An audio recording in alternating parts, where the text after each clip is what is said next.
नेवजाबाई हितकारिणी महाविद्यालयात उमटले शेतकऱ्यांच्या कष्टाचं जिवंत प्रतिबिंब। फॅशन शो मधून विद्यार्थ्यांचा शेतकऱ्यांच्या वेदनांवर घणाघात।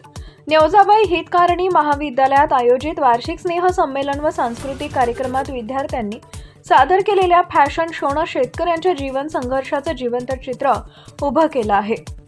केवळ पोशाखाचे प्रदर्शन न करता या फॅशन शो मधून शेतकऱ्यांचे कष्ट, वेदना, आशा, निराशा आणि त्यांच्या जगण्यामागील कठोर वास्तव प्रभावीपणे मांडण्यात आले।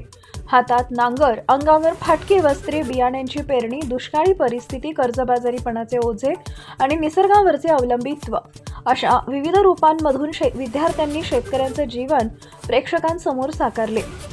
या सादरीकरणातून शेतकरी जगला तर देश जगेल हा ठाम संदेश देत शेतकऱ्यांच्या प्रश्नांकडे प्रशासनानं अधिक संवेदनशीलतेनं पाहावं अशी अपेक्षा व्यक्त करण्यात आली आहे।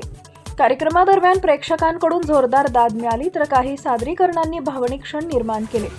हा उपक्रम म्हणजे केवळ मनोरंजन नसून सामाजिक जाणीवेचा सशक्त आविष्कार असल्याची भावना उपस्थित मान्यवरांनी व्यक्त केली।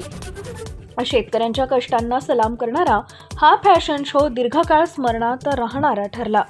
टाइम्स ऑफ महाराष्ट्र करिता ब्रह्मपुरी प्रतिनिधी रुपेश देशमुख यांचा रिपोर्ट।